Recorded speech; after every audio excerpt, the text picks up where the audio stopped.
Bonjour, je suis sur Canal Azouraï. Je me présente, je me nomme Delmotte Bernard, je suis colombophile français. Je joue depuis 50 ans, un peu pas peur de le dire, 50 ans. J'ai commencé, j'avais 14-15 ans avec mon père qui était un des plus forts colombophiles dans son coin en pure vitesse. Jusqu'à l'âge de 25 ans, j'ai joué la vitesse à Buffon, je jouais très bien et depuis 15 ans environ, je me consacre uniquement dans les concours internationaux. C'est-à-dire Pau, Barcelone, Perpignan, Narbonne, Marseille, tous les concours internationaux.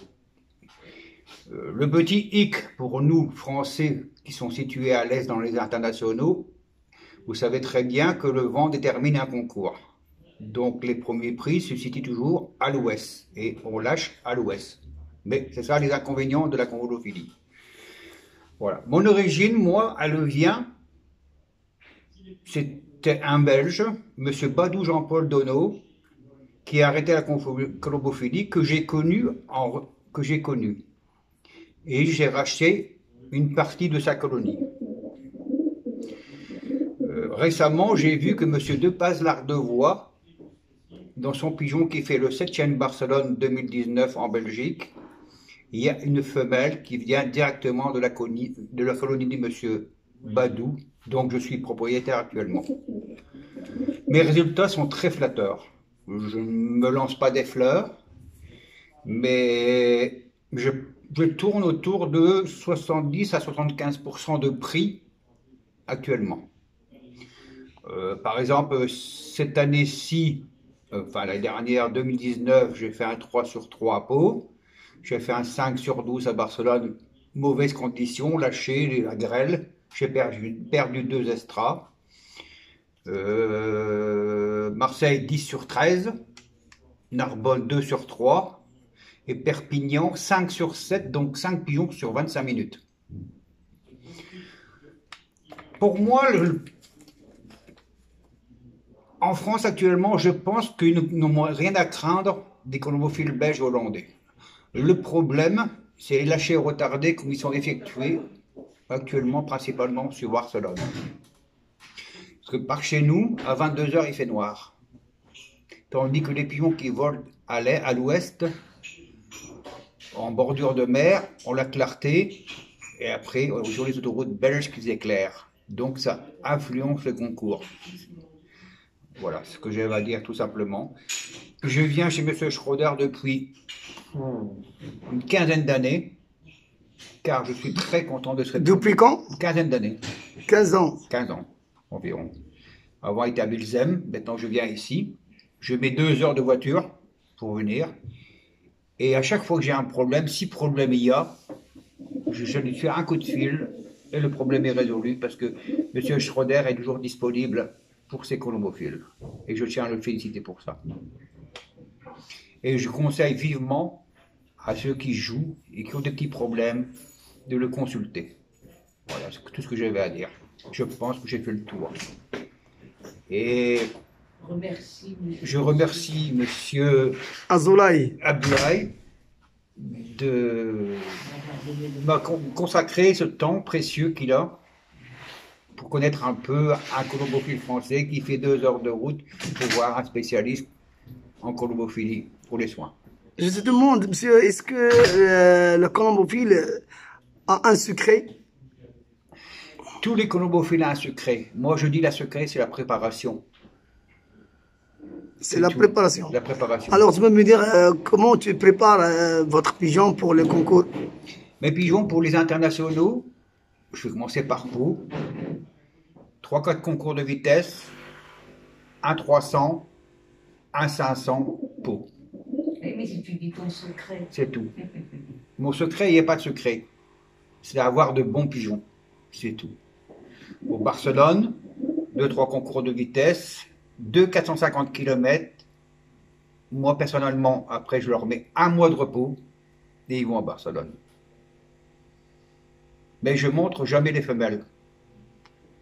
Tu joues sur... Aux veufs. Je ne montre pas les femelles. Il y en a qui montrent des femelles. Il y en a pour motiver un veuf Si le veuf accepte, c'est lui mettre un jeune à grain. Si le veuf prend le jeune, il peut le mettre premier inscrit. J'ai déjà fait 2-3 fois. Le pion va venir premier parce qu'il sera motivé. La motivation, c'est important. La santé, elle est dessus, mais la motivation joue énormément. Surveillez vos volets, regardez le pion qui vous montre. Mais le pion vous doit obéir. Vous jouez avec le pion, mais le pion ne joue pas avec vous. Autrement, vous n'arriverez à rien. Mais avoir de bons pigeons, les avoir en santé, c'est primordial. Le reste, c'est comme s'ils faisaient un entraînement de football, c'est tout. Et foutez-leur la paix. N'allez pas tout nous embêter dans les colombis, ça ne sert à rien. Ça ne sert à rien. Vous énervez. Ne pas présenter les femelles, même en vitesse. Ça ne sert à rien. Le pion retour, il voit sa femelle, il sait, au bout de 3-4 fois, il va se dépêcher parce qu'il sait que sa femelle l'attend quand vous jouez au veuf. Au naturel, moi je pense que la meilleure position pour une femelle, c'est couvage 10-12 jours. J'ai une femelle extraordinaire qui est passée à la production. Son dernier concours, c'était en 2016, c'est pas vieux. Elle m'a fait le 42e international de Barcelone et le 57e international de Perpignan. Et après, je l'ai arrêté.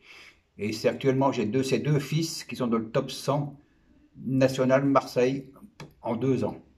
Il a fallu que je cherche un peu pour trouver le mâle qui allait, et j'ai trouvé. Et maintenant, elle est là. Et voilà, tout très bon.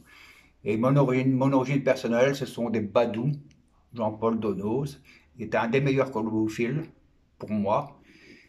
D'ailleurs, la preuve, de base, Ardevois a une descendance qui a fait le 7e national sur Barcelone, avec une de chez Badou, et un autre pigeon, donc j'ai encore l'origine, parce que la frine a tué la mère, qui est un des meilleurs pigeons au monde, je ne sais plus exactement ce que M. Badou m'a dit, j'ai l'origine chez moi. Voilà. Merci pour votre conseil. Et tu peux me dire le traitement général. Traitement général, le traitement... Est-ce qu'il existe ou n'existe pas avant le concours? Il n'y a pas de miracle, il faut venir voir le vétérinaire, c'est lui qui décide. Ah, il faut d'abord... Pour moi, oui, je consulte un vétérinaire. C'est comme si quand vous n'étiez pas bien, vous allez consulter le docteur. Oui. Le pigeon ne vous le dit pas. Mais vous dites, tiens, je vais faire un contrôle. Donc 1 ou 2 contrôles par an est nécessaire pour moi.